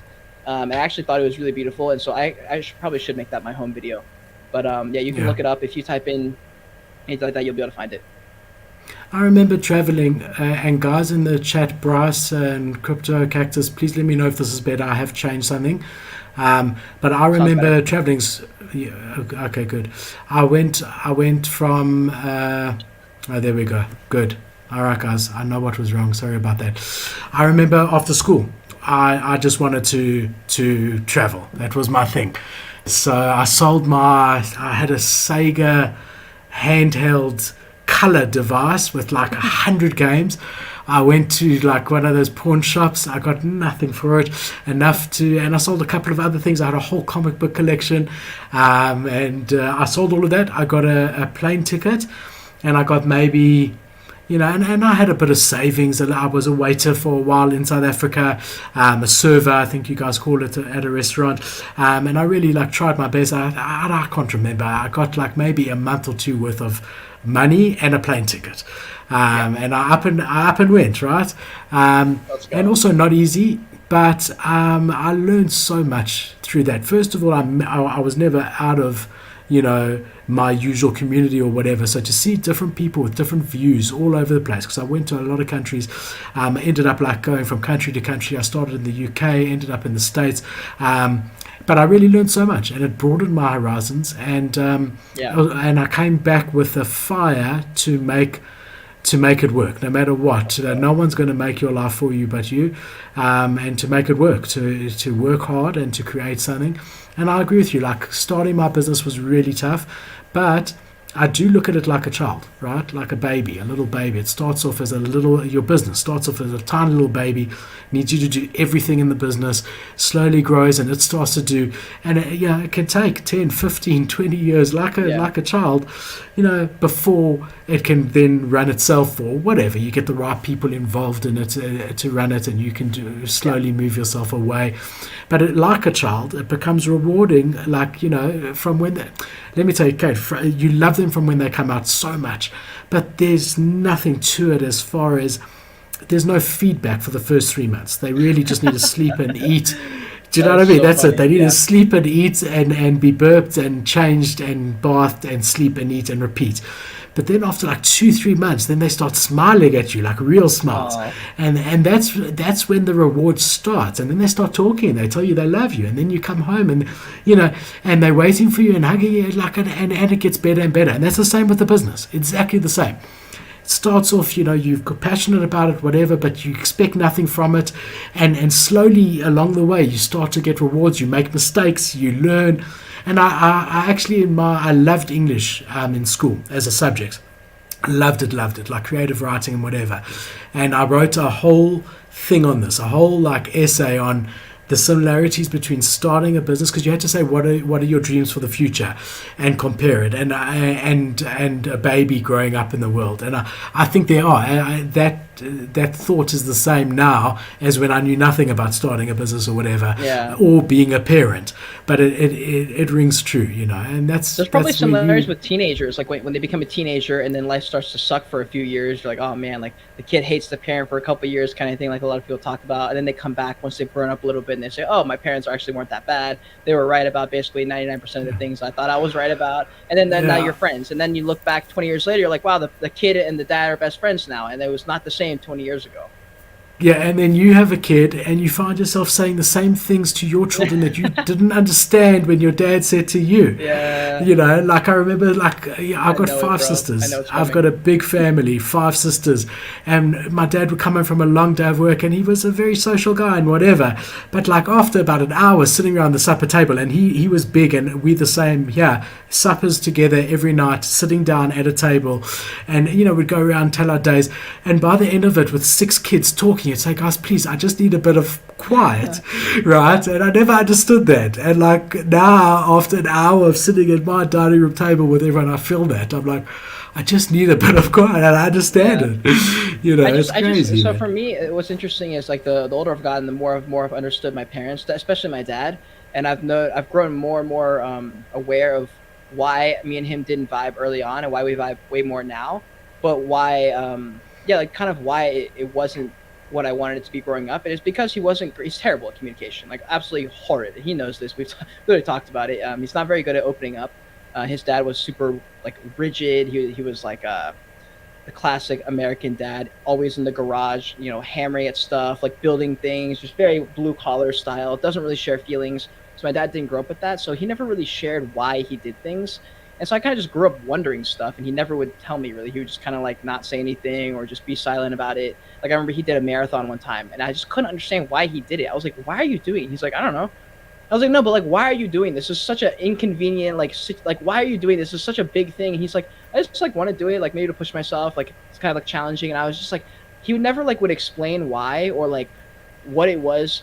Like I never really considered that he was his own person. Like when you're a kid, you're the only person who matters. Your Yeah. parents are just people who do stuff for you. So I never considered the fact that he's like a whole ass human being with all these things and like as complicated as I am, he's also that complicated in his own head. So I just didn't know that, and I wish he had communicated that better growing up because it would have allowed me to understand him better. But now like I don't need him to. I wish he still did. He's still not that great at communication. Like we're all kind of getting on as like a family together, I guess, because it kind of affected all of the four of us. Because I remember when I was like 18 or 19, we had this like family talk where it just turned into like this big splatter. We're all like like yelling at each other, and it was basically like we were like yelling at them because they were like, look, now we're all awkward around each other because we don't want to say anything because we would share a story when we were growing up and like our parents would just kind of laugh at us and not say anything. And so we just grew up saying, okay, so I guess I don't really care about what we're saying, so we just won't share anything. And so it got to that point where we're like, we didn't really say. We go to dinner and like we're just fucking dead silent. And I was like, this sucks. And we were like, well, this is your fault. Like blah blah, all these things. And so I'm kind of glad. Like as I grow up, what I'm noticing is the one thing I crave is to try all the different things and taste everything, so that I don't have to wonder anymore. Because all my life I grew up wondering, what is that like? What is this like? But I never actually knew what it was like. I never tried. I was too scared to do it.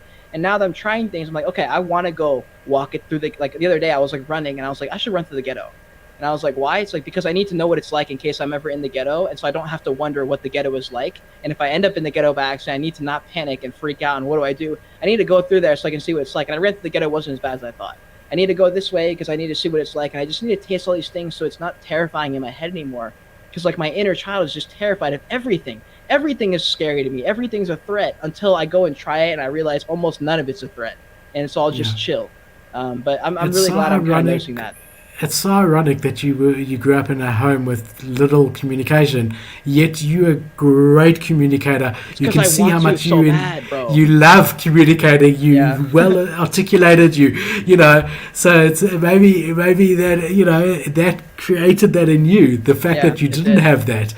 Which is ironic because as a parent, logically, you'd think, okay, if we don't communicate, the kids are never going to communicate, right? But that's clearly not. It's clearly not the case, right? Yeah. And in your the case, thing is, my dad's a great communicator too. He like works in Silicon Valley as like a top tier manager. He's like one of the top people at one of the top companies. And when I listened to him in his job, he was also a teacher when I was growing up, the best teacher in the school with that, like not even close. And he's also like one of the best communicators. And I always remember it because I would be like, why is he so good with all these other kids, but then he's so bashful with us? Like he won't say anything. And I kind of got it. It was like, okay, he's been so communicative all day. Of course, when he gets home, he wants to relax and probably not talk so much because he's just talking all day long. And so I'm just glad I've grown up and kind of been able to understand those things. It just makes it easier to open up that relationship to where I hope in a few years when we go to dinner or something, it's not awkward anymore. Like it's still a little bit awkward now. Like I'm so not awkward with everyone else, but as soon as like my family walks in, it gets kind of awkward still because it's still just a little bit uncomfortable for me to like get comfortable still. So it's we're all kind of like working on it, I guess. That's cool, man. But, Turbo said, like I said, we're talking life. So first of all, the fact that it's a bear market, we talk other things, but either way, I like doing it. Second of all, while we're talking, I do think let's have the IC Tools trending 5-minute chart up. Just have it up. So, and that will constantly change. So this is the and then we can carry on talking, but at least we remember that we're an NFT show. This is the 5-minute trending, so it basically means just like whatever this derivative is here of Goblin Town. There's been 50 sales in the last 5 minutes, and this is the floor price. And so I'll say on and that will continue to change. So at least it gives the viewers something to look at. I'll say that with this chart, just before we go back to live, sorry to disturb our interesting chat to talk about NFTs, right? And I feel that I love, but unless it's like 100 here or more, then it doesn't really matter too much. Also depends on gas. Gas is quite high at the moment, relatively is 70. So like a project with a 0.018 floor, 70 gwei in gas is equivalent to that. These are going to slow down. So you've got to watch this together with the gas price. Here's the gas price at the top. So here you can see your gas price, here you can see your ETH price, and over here we can see what's trending. And then at least we got that in the background while we chat. Hell yeah. Well, that's actually interesting to bring up, actually, because that's something that a lot of people struggle with, including me in the beginning, was looking at volume and mistaking that for like the floor price is going to go up. Like I'm going to miss out on this wave. And I think people say the volume, they're like, okay, I got to get in this early before the FOMO kicks in. But then the floor doesn't go up. And I've seen this a lot, especially in the bear market. Volume will go up. They'll get a lot of volume, but the floor stays the exact same. And it's because people are just buying and selling just to get in and out of it really quick. And there's a lot of people who bought in right before you who are like, oh, this isn't moving. Let me just sell it right now for what it's at. And so people get kind of fooled by the volume and they say, oh, I'm going to buy this. They'll buy five of them at 0.01 and the price stays at 0.01 and then it ends up going to 0.008 or something. For sure. So you need a couple of things. You need a sustained pump. So you need this number to be like 100, 150 over 10, 15 minutes. So often if this was like 100, 150 and gas was decent, I would go to the 1 minute also to try see, okay, so if we've got here on 5 minutes, let's say 50, then on 1 minute we see 10. If that goes up to 15 and then to 20, so after watching it for 3 minutes, I can see that it's going up constantly, then there's a bit more of a sustained pump. But the other thing that a lot of people who come into the space don't really realize, and I didn't realize in the beginning at all either, is that when you actually calculate all the fees involved, including the OpenSea fee and the royalty fee, you can't buy something for 0.02 and sell it for 0.04. You can't. You're not making, a 2x. Gas alone is probably that, and you're probably just breaking even, right? The other thing that I wanted to say is that 35 sales in a collection with a 0.01 floor is very different to 35 sales with a 20 ETH floor. So if you were seeing this number on like a 3 ETH project or a 2 ETH project, that is pumping and that floor will go up dramatically very, very quickly. Whereas when you're seeing these volume on smaller volume stuff, then on smaller priced floor price stuff, then it takes a hang of a lot more. Just think about it. For Hobotown, our example here, to go to 0.2, okay, let's go back to, it changes all the time. So for Gandaltown to go from 0.019, so 0.02 to 0.04, that's a 2x. That's equivalent to Bored Ape Yacht Club going from 100 ETH to 200 ETH with regards to how many transactions are needed in order for that to happen. So on very low floor price, you really need a sustained number of sales long term, like 100, 200 every 5 minutes for like 25 minutes, 30 minutes before you see a difference in that floor price. And it still might not happen. So especially with anything that's like near that price, like 0.01, y'all got to go into that project with less than zero expectations. Like every time I degen into something like that, like I got into this project, what's it called? It was the other day. It was like an artist-led project, but I saw it called Poke Universe, and it was at like 0.008 it minted at, and the floor was at 0.02 or 0.01. But the sales, and the thing was, the volume was at like 20 Ethereum, and it was at like 2 Ethereum like 10 minutes ago, and I was like, okay, these are like actually flying fast, like really, really fast. Hundreds were selling at every couple minutes. And I was like, oh my God, like I might actually be in on this. Like this is actually really pumping. The floor was rising very slowly. And I was like, okay. So I bought in and the volume kept flying. The volume did like another 6 or 7x, but the floor stayed the exact same because they were so cheap and people were just trying to get in and out with like a $12 profit. And then they ended up losing money because exactly what you just said. And then the floor is dumped. And so like it has basically done jack shit. But it's one of those things that like I went in with like literally no expectation. I said this would be great if it pumped, and it would be like looking back, I'd be like, oh, see, I told you. Like, of course I knew. But if it doesn't, it's one of those things that like, look, it was at 0.01. It's one of those things you can't control. Yeah, no, for sure. So yeah, I mean, and also this is degen trading. When you are trading based on these charts, you basically DJ, which is fun and great, but it's not the same as like researching an ecosystem like Nike or Adidas or Bored Ape Yacht Club, spending time on it and saying I want to make a long-term investment. This is really for flipping, right, and degen plays. Excuse me. So what we got here trending, I mean, I keep this open all day. So you see these Akumu Dragons that we spoke about in the beginning, 30 sales with this floor price. That's going to have if that continues, if we keep seeing this here, that's going to have a marked difference in the floor price, for sure. When do you pull the trigger? At what point are you like, okay, I'm buying? When the number of sales is close to the number of listings, opposed to the number of listings being 2 times the number of sales. So if 100 people are listing, if there's 27 sales on Akumu currently. That's not as powerful if 200 people have just listed their NFT for sale, and there's only been 27 sales in the last 5 minutes. So we want to see. So if we jump, I'll show you here. This is where NFT Nerds is really great, because they show you listing. They show you listing versus sales. So let's just use Akumu as an example, just because that's what we were looking at. So here you see your listings and the trades. So you can see that there's been 5 sales versus 2 listings, but they're saying 2 out of 50. Let's just see. Wow, that's a sale for 1 ETH. Holy shit. So that's the number of listings that match the number of sales. So yeah, so there you've got much more sales happening than you do listings. So that's bullish. That means that this one's going to go up there. So would you buy right now, or would you be like, okay, let me wait for the next 10 minutes and see if this holds? I truly believe that there's. Let me just look at this a bit more. So here's your sell. Here's your sell walls, or no? This is your trade. Okay, that's a sale. That's a sale. That's a sale. That's a sale. And this is 5 minutes interval. Let's just go to 30 minutes. Just give it a second. It does sometimes take.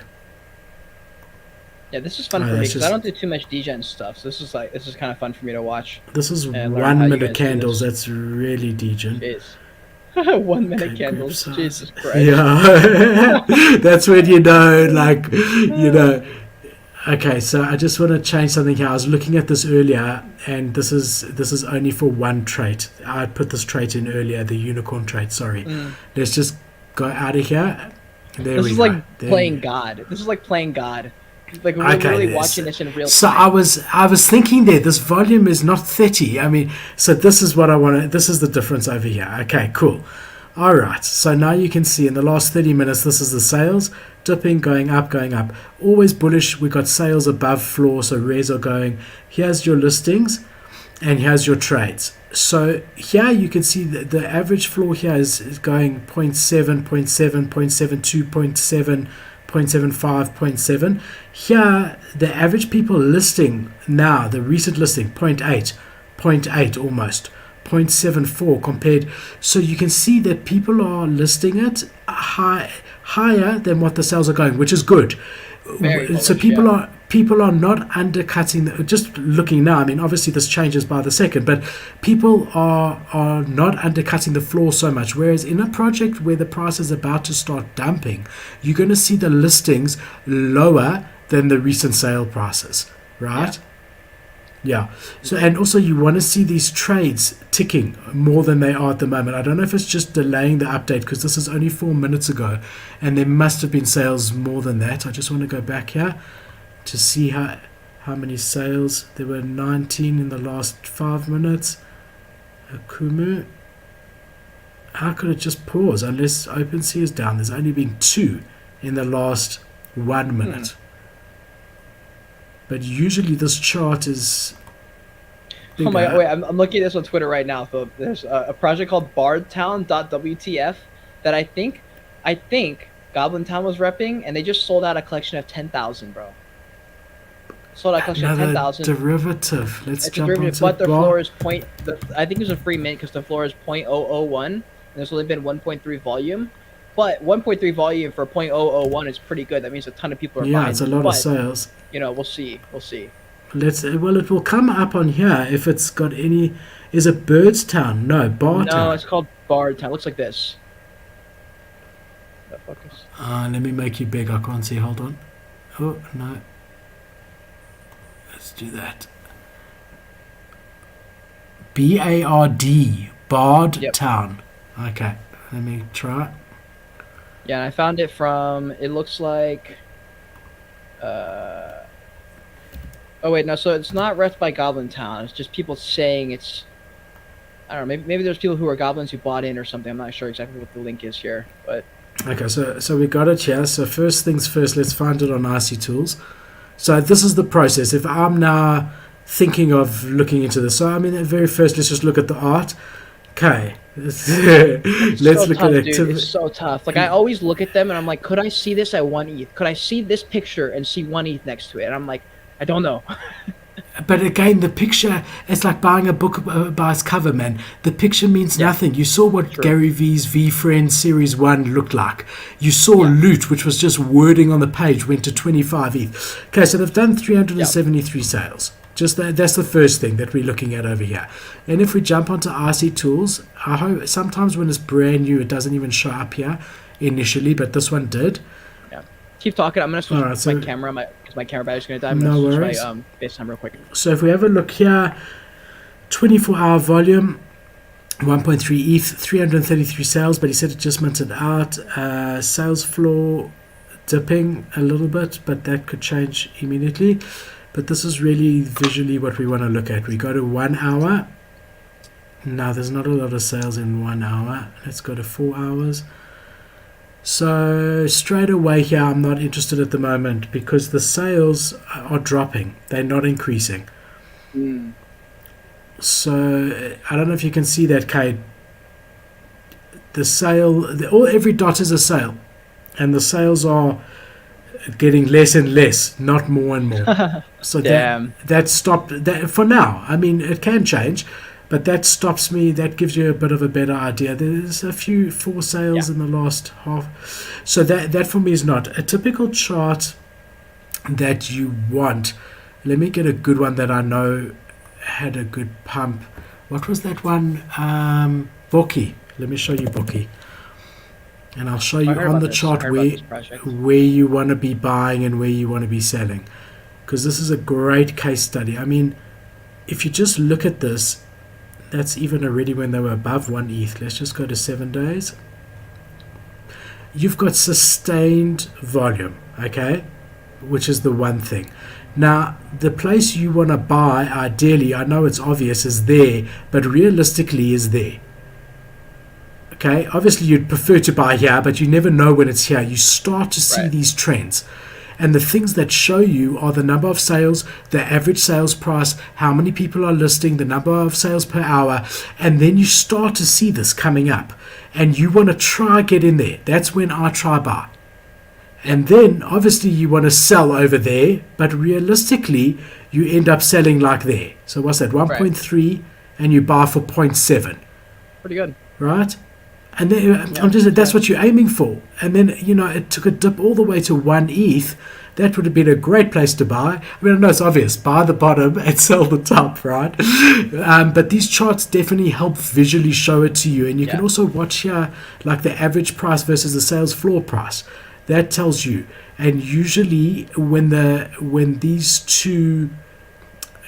one's higher, the average price is higher. That means it's continuing to pump.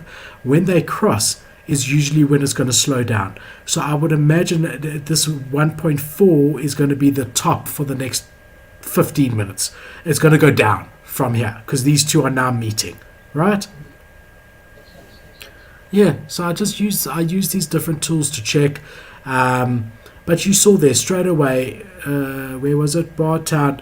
Here you don't see how many sales in the last minute. The other way to do it, if you don't have an IC Tools or NFT Nerds, is just to look at the sales over here, and you can grasp it. Okay, in the last 10 minutes, there's been 2, 4, 6, 7 sales. Oh my God, for $2. But how many listings have there been in the last 10 minutes? You have a look at 2. Actually, not that much. I just don't get why they're selling it. Why are you selling anything for $1? Why are you even listing it? Because it costs like $5 to approve the collection. So this is not an easy example because people are not going to list it at, well, a few are, but not many. So if you're watching this and you feel bad because you're not making money, you could be these people. You could be getting a free mint and losing more money within 5 minutes. I mean, 0.005, he would have to pay $5 just to approve this transaction. Someone sold 5 for 0.01, bro. That's just like... Well, they haven't sold it. They've just listed it. Okay. No one's bought them. So whoever your alpha guy is with that alpha is not... That was just some random tweet I saw that someone shared. Okay.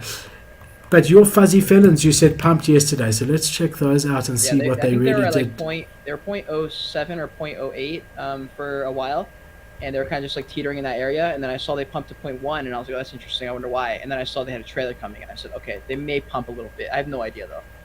But what are they at? 0.14 right now? Yeah, so Not they too many sales. 0.14. So it's, well, yeah, that's 7 days. Sorry, let's go here. So that really gives you a good idea. I mean, that's the last 24 hours, the total amount of sales. That's why I was saying to you, if something's happening tomorrow, try get out if you can now with one or two at least, because there's not much happening. Whereas if you go back to when you said it was pumping a bit, there was your pump yesterday. Yep. You can clearly see. That's another thing. If you're seeing straight freaking lines, then that's usually like a genie sweeps. And if you're seeing multiple of those, that's a very bullish sign to buy into a collection, because it means someone just purchased like 5, 10, 15 or whatever it may be at a time. And that's usually a bullish sign as well. Yeah. But they're definitely trending upwards. Take into account, like, depending on how degenerate you are. Like, for me, I'm not as big of a degen. I just know about this project because I've reviewed it. I know the people on the team, and so I knew it was kind of going on. I know this isn't like a huge project as far. I mean, there's only 3,000 of them, so it's not that people who even know about it really. They also launched like in sort of the bear market. I think I can't remember exactly when they launched, but it's important to like think of a bunch of different things depending on like why you're trading it. Like for me, that's not so much of a degen play. But if you're looking for more of a degen thing, you don't really have to think about all the different aspects. You really can just look at volume and activity over time and stuff like that. And yeah, you can just kind of sort of just try and time it as best you can. But yeah, this Akuma is interesting to me. Hey, if you look here at the listings, there's nothing under 0.74, and the floor price is 0.65. Yep. But the new listings, I'm saying no one is listed. Just this, what we're watching here, no one is listed under 0.74. Wow. So these are going, in my opinion, I mean, it's not financial advice or whatever. I need to look a bit more into it. But as far as like watch it a bit longer, I want to see on RC Tools if it stays consistent. It's dropped a bit here. It's now 14. It was 20. I want to keep watching that a bit. But to be honest, I do think that this is going to have, it's got upside in the near short term. I'm saying like to buy now and sell tomorrow. I do think you could make 0.2 or something like that. Very nice. But remember, if you buy it at 0.7 and you sell it at 1 ETH and you're paying it 10% commission, your cost is actually like 0.8, you know. Yeah. So just plus keep the that, OpenSea takes another 3% or something like that. No, I took that into account. So OpenSea 2.5, let's say the collection 7.5 max usually. So on average about 10%. So if you sell it for 1 ETH, you're actually getting 0.9. Plus you had to pay gas when you bought it. Maybe, you know, I don't know. So, you know, yeah. I think you could list this for at people who are 0.9. trying to get out of projects, like for when, for example, like with the fuzzy phones, I didn't make a ton of profit on that flip. I made a little bit of profit, but it was more. But for me, I was like, I'd rather have the ETH right now than having X amount of fuzzy phones in my wallet. So for me, it was just about de-risking, and so you just really have to ask yourself like why you're trading and take that into accountability before you set expectations at a certain point. But yeah, I mean, I don't specialize in degen stuff. I don't specialize in day trading. Most of my NFTs I buy and hold for a long time. I've got a lot of NFTs I've been holding for a long time. So, but yeah. I think on that note, and Cade, a good place to end, my brother. For this week, a good thing on that note is something that's really, really important. Is that when I'm degening with money that I do not need. That is like it's like gambling. It's like 0.00, like whatever. And if you want to long-term invest like Cade is doing, it has to be with money that you don't need. Because if Cade needed that money now and he sold everything in the bear market right this second, he would probably be down from where he was in. Whereas he's not going to do that because he's got long-term view of it. He's going to hold it. It's going to 3x when on the next bull market and whatever. So the problem is that if you're buying with money that you might need, you're going to be forced into selling at a time when you might not want to sell. And you only win or lose when you sell. That's the bottom line. I mean, or when it goes to zero in the NFT space, right? Yeah. So very important to really only be playing. NFTs are risky, and we know this. And really just play with money that you can afford, to lose, and you're not going to need to pull out, right? Yeah, and the bull market, I know everyone says obviously, sell in the bull market, buy in the bear market, but people really don't think about that enough in a bull market. Like, don't forget when we're in the bull market to fucking sell all your shit if you'd rather have the money, like sell the stuff. Not in the first week when the bull market comes, but if we're looking really fucking good and everything's up, and then MFers is pumping and Fred MFers is pumping like it was last time, it's time to really think about getting liquid. And I wish I had thought about it more in the last bull run. Everyone says that, but I don't make the same mistake twice usually. And so in this next bull run, there's some projects I'm getting out of for sure. Yeah, but the other thing I find, guys, in the bear market, they make the mistake of selling their best NFT because that's the only one that's held the most value. Right, so they feel, okay, if I paid 1 ETH for it and it's sitting at 1 ETH and I sell, I'm equal. So they sell their best NFT and they hold on to all of the ones that they bought at 1 ETH and are sitting at 0.2 because they feel, okay, it will come back. And that's a mistake. Rather get rid of the projects that don't have that long-term potential and hold that one ETH one that has retained its value. I mean, that's why that's for people who are asking me, they were like, did you sell your BioPill you bought? Like, I got it in BioPills, and I was yelling at everyone to buy BioPills at like 0.1, 0.2, and then they fly to like 2 or 3 ETH or something, and I was super excited because that was like one of my best calls. And they were like, why did you sell? And I was like, honestly, like I just want to see where the Bioverse goes. Like, we'll see. But that is one of those that I'm not going to really sell because they have one of the They've got a lot of interesting stuff coming up. Yeah, they've got a lot of... Yeah, they really do. I've got an what's it called? Like an undone pill. Like, I haven't used the pill. So it's like one of those unclaimed ones. So it's still like an ultra rare one. Plus it's a rare on its own without the claim or unclaimed part.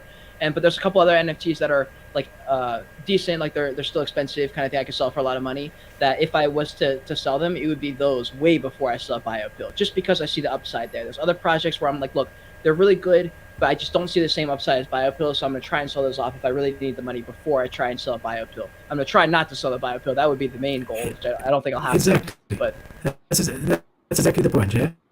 And that's a good one. But BioPill's great. It's because I know they've got a lot of stuff coming up. Yeah. So and a lot of people bought in, bro. A lot of people bought in at way higher prices. So I know that they're not going to be looking to get rid of their BioPills. They believed in it. They bought in for a reason. They really believed in the Bioverse. A lot of them knew too. I remember seeing when they were pumping.